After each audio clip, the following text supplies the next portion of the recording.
Oh wow, okay, professional witchcraft, right. Let's see if we can ruffle a few feathers.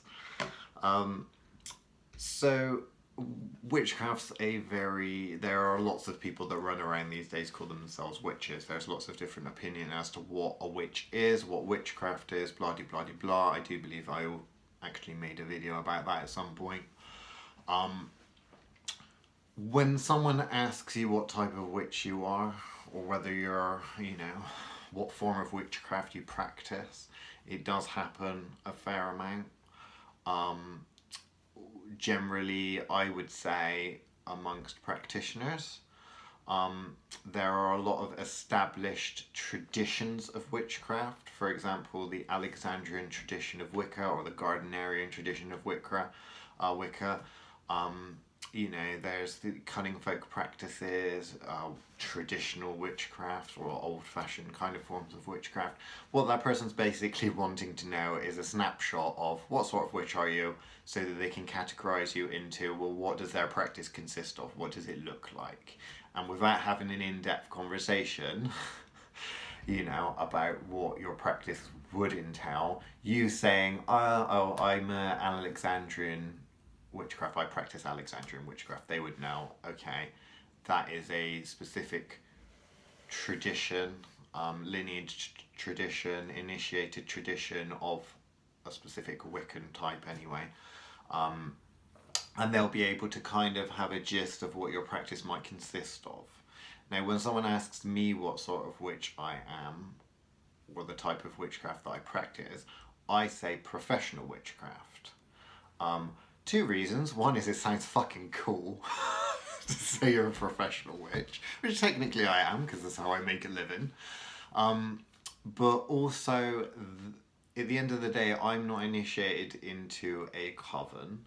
I'm not initiated into a specific line, really, of witchcraft, not an active line. Um, for someone to get an idea of my practice varies considerably. The one thing that, the one variable that I always have to take into account when I do something, is the client. So my entire magical practice essentially revolves around a client or clients, and I have to really take on board the approach they want to take. Um, we at Thoth tend to be more education oriented, so a lot of professional witches out there, both presently and of the past, are very much okay. Tell me what you want, give me the money, and I'll make it happen for you. What we prefer to do, and what I personally prefer to do, is to help people help themselves. So I'd rather teach someone how they can, do a spell than just take the money and do the spell for them. I don't want clients coming back to me for the same thing. If they come back to me for the same thing, it means I've kind of failed in teaching them. Okay, there's always going to be people that really don't give a shit. They're not interested in learning. They just want what they want now. And yes, we don't turn those people away. We'll still, you know, we'll still take their money and make what they want happen. But our emphasis generally is on education. And because there is always that third party, or third parties, there's always that extra element. I have to base what I'm doing on not only their knowledge base, but their personal, religious and cultural, um, bent, or experiences, that sort of thing. So I've always got to frame whatever I'm doing and base it on the client. So if a Christian person comes to me, then I'm not got start gonna do some. I'm not gonna start doing some Wiccan rite or something. I'm gonna use the Bible. I'm gonna use the Bible as a spell book. I'm gonna use Christian forms of magic. I'm gonna work within their paradigm. And the thing is, as you can imagine, there's lots of different clients, lots of different people in the world. So my witchcraft and my practice varies considerably, and it's all dependent on the person that steps through my door, the person that's at sat at my consultation table. I have to really construct things, often using my own personal magical knowledge, to construct things for them you know, at the time they approach me, I have to make things up and have to have enough knowledge to be able to make things work around them. It's exciting because, of course, it means that your practice is never really the same. You're always doing loads of different things. And, you know, ethically speaking, you're always asking yourself, how do I actually feel about that? Shall I do that? Do I feel comfortable doing that? When it comes to ethics, of course, if you come from a tradition, a witchcraft tradition, they might have ethical guidelines that you may have been taught, or they might have ethics. Your coven might have ethics. My ethics are always constantly being questioned. And I'm always constantly have to reevaluate things because there's always someone asking me to do something that I might not necessarily have thought of, or, you know, I have to literally make snap decisions as to, okay, this person wants to do something really fucking bad. Am I going to do that? Am I going to help them do that? You know? I've been doing this a while now, so, you know, when it comes to ethics, generally speaking, I don't censor any form of information. So if someone wanted to know how to do something, no matter how disgustingly evil that is, you know, I mean, evil is a subjective term, but no matter how much I disagree with what they're trying to do, I'm not going to keep the information from them. I'm going to tell them the approach. I might not choose to do it for them, so I might say, okay, you really want to do this, you want to do this thing. I don't feel comfortable with doing that, and I don't think it's a very good idea because of this, and this. However, if you are going to take that approach, this is what you would probably do. I've done some bad things, okay? I've done some very bad things for clients. I've even done some bad things for my personal practice for myself. I'm not going to go into. But in terms of ethics, I don't censor information. I don't believe in censoring information and knowledge. There is such a thing as the higher mysteries and things that you're supposed to dare to know than to keep silent. I find that unless someone already knows, you can't really reveal that kind of information because they're just not going to understand, you know. So there's no conversations I'm unprepared to have. I'm prepared to have any conversation and talk about any subject. When it comes to magic and witchcraft and occult practices, there may be things that I don't particularly use in my personal practice or don't particularly like, but that doesn't mean that I won't discuss them. I'm not going to pretend certain forms of magic don't exist.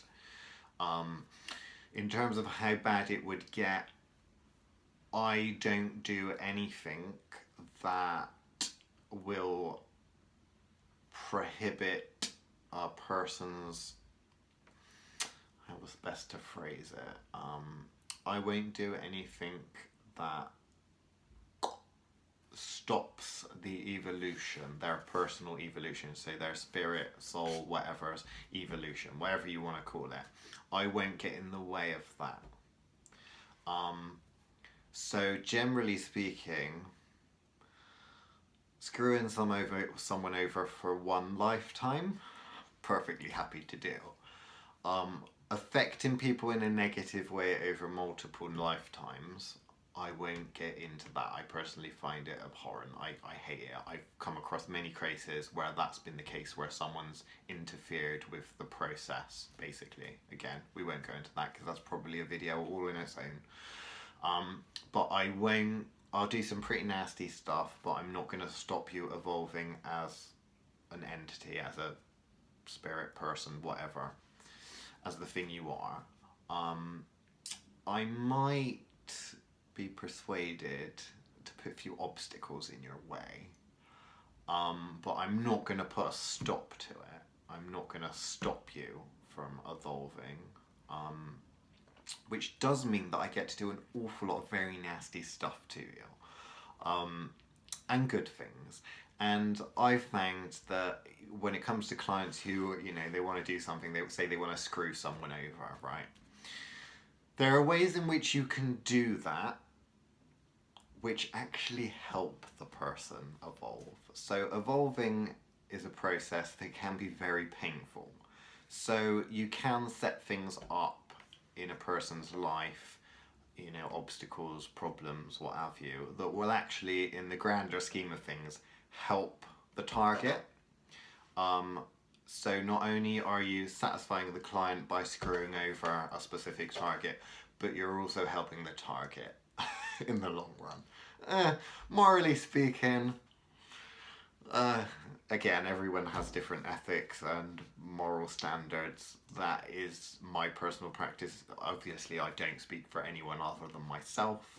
Um, Generally speaking, most of the people that work for us, then they don't tend to censor knowledge either, and they don't tend to, um, again, interfere too much with people's personal evolution.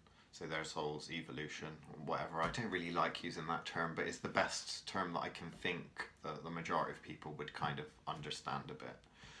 So professional witchcraft, again, it varies considerably because I've always got that person, that client coming to me and asking me and telling me what they want me to do. So, you know, one minute I might be working with a ceremonial magician, and it's going to take, you know, the magical practice is going to take quite a ceremonial, ritualistic kind of form. Next thing, I might be working with just a general mundane person that wants to learn spell casting or wants to cast a spell, so I might be doing a lot of intuitive spell casting. And then another time, people might just want to come to you to work on psychic development, or they might want to come to speak to you about a specific spirit or a specific deity that they're working with, in which case, you know, I've got the client to consider, and then I've also got that spirit or deity to consider also. So it can be difficult, but it is fucking fun. I mean, one day is never like the other day. You know, everything always constantly changes, and because obviously you don't necessarily work with one client, fix their problems and then go, you've got a couple of clients that you might be working with on the books. You know, you might have them on the books, so there might be bigger long-term things that you're working on with them, especially when it comes to teaching and stuff like that. If you've got people that want to do some sort of apprenticeship or something, they want you to teach them, you know, lots of different subjects, one after another, and you might come up with a kind of mini curriculum. Again, not really my method of teaching. You might have people that want to end up learning a specific skill or accomplishing something specific. Then you might create a kind of quest and check up on them. At the same time, you've always got general people that are coming for you for magical advice, and then, you know, spellcasting and stuff like that. We do a lot at Thoth. We organise quite a lot of different events. So at those events, we try to offer free consultations or a free consultation service so people can come and talk to you. Obviously, we are limited as to what we can do at the event and how much time we can give you. We'll normally give you anywhere between 10 minutes to 45 minutes, which you can accomplish quite a lot in that time, to be fair. But if it's anything too complicated, then we would have to book in to see you at a later date. For 95% of the time, we can get what needs to be done, or get you on the right track within, you know, less than an hour consultation. But when it comes to really complex things, then, you know, it's gonna take a little bit more effort, and it's gonna be a case of, you know, say we design a quest or something for you, we're gonna set you off and you're gonna check in, and then we're gonna check up on you. So that could go on for months or years, weeks, days, whatever. One of the most complex, I would say, things that we do would be what I call stress testing. So if a practitioner or a group of practitioners, say a coven, comes to you and they want an outside opinion of where they're weak or what things that they could improve upon, It's kind of like how stress testers work in the IT world, like hackers and stuff like that. Companies will employ hackers to um, test the vulnerabilities of their IT software and computers, that sort of thing. Some people have come to us for that. So, or me personally, I've done it a couple of times. So you'll have a group of people that say, well, okay, we want to work on our coven's defensive capabilities or offensive capabilities, or we want to be able to reach a certain point, or we want to be able to fix a certain problem. And so what I'll do is I'll design ways in which we can test that group or test that person.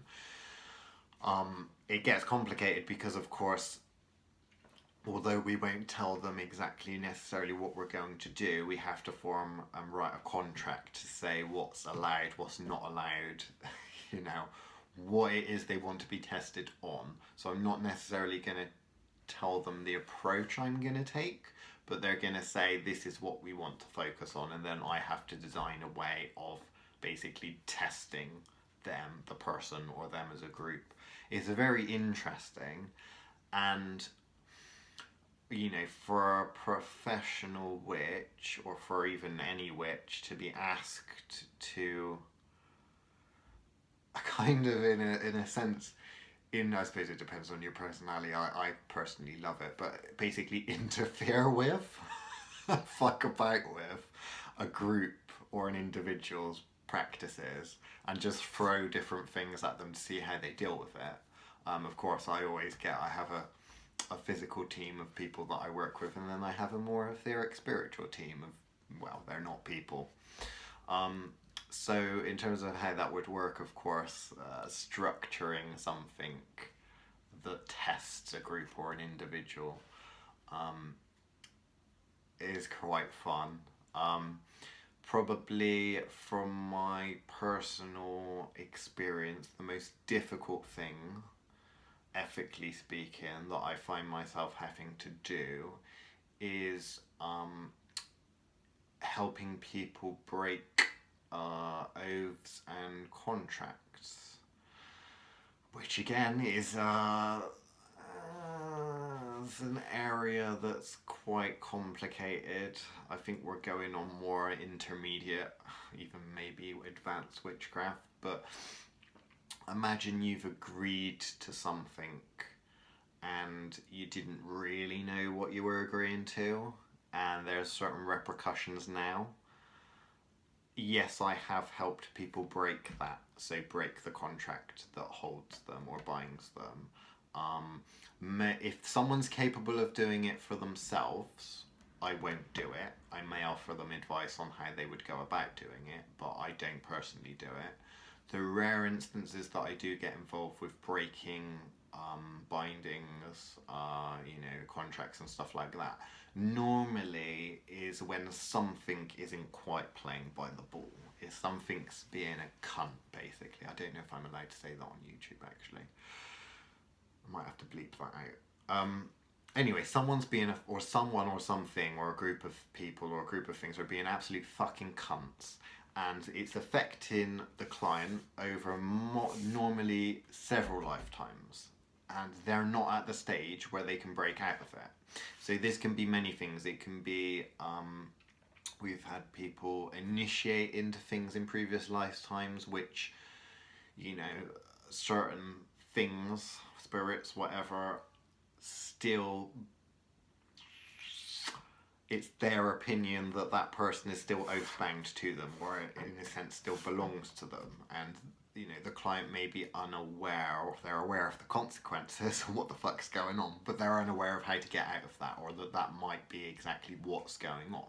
So they're not going to be able to fix that. You've got someone that's essentially a slave, or someone's bitch over multiple lifetimes, and they can't break out of that, and then someone or something kind of has to step in order to break that.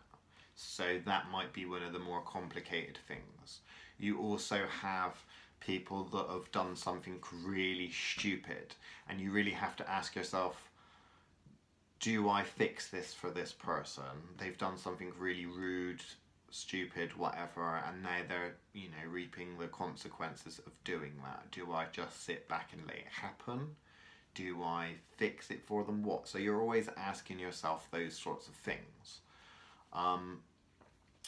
The two probably most frequent ones are people that are, I suppose, spirits or groups that attach themselves to someone or something because they feel that they own that person. They feel that, you know, and to be fair, they probably technically do, because they would have agreed to that. They might have agreed to something, initiated into something, and then that seems to have happened. That seems to have followed them over multiple lifetimes, like I've kind of already said. But then there's also the point of certain things are blocked off from people. So if there are things that are blocked off from people, or something's getting in the way, then I might remove that obstacle for them, or help them remove the obstacle. Normally it goes, again, you're normally talking about things over multiple lifetimes, because they can get a little bit complicated. Because again, you have the client's wants, you've got their greater wants and desires. So, you know, as a spiritual being, or as a greater being than the physical human that you see in front of them, the physical human might see something, but their greater being, I think ceremonial magicians tend to think of it as their higher self, that sort of thing.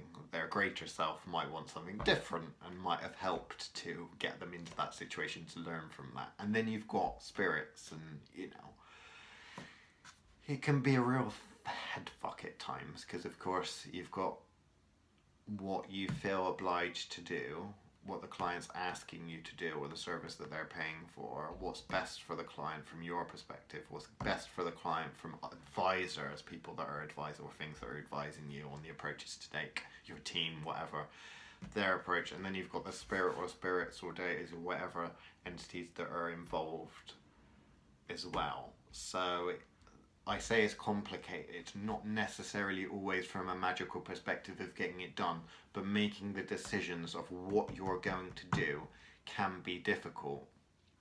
And again, I mean, sometimes I'm jealous of covens and stuff like that, because they go about their own business. You know, they do their all they have to focus on is their own practices and their group's practices. I have to be malleable, you know. Professional witches need to kind of be malleable at the end of the day. We need to be able to move to what the client wants.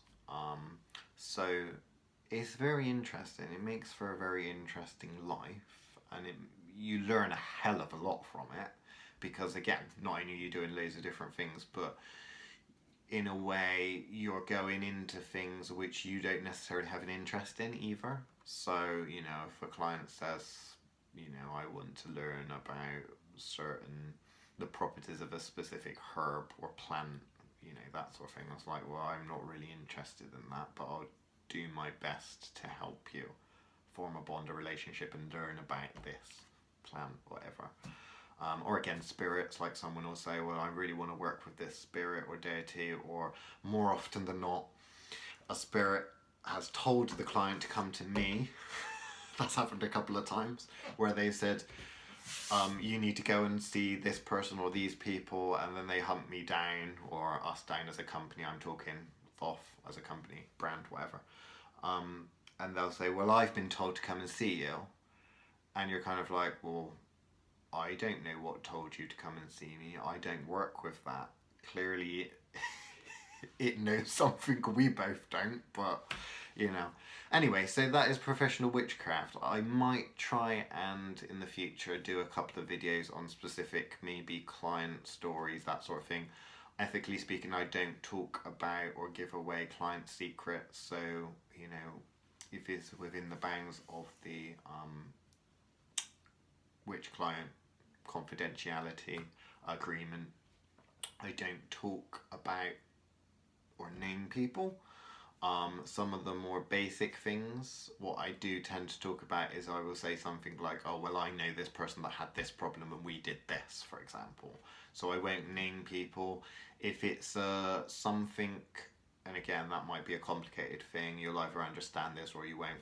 If it's something that needs to be forgotten and never touched again because the working, there's energy and stuff trapped within the working of what you've done and you don't want to draw attention back to it because it will open up that working that you've confined. Again, that's a complicated, I know. If you don't understand that, then don't worry about it. But basically, you know, I'm not going to go digging up things that ought to lay dead. So anyway, that is a little bit of information on professional witchcraft, or my version of professional witchcraft, I suppose. So yeah.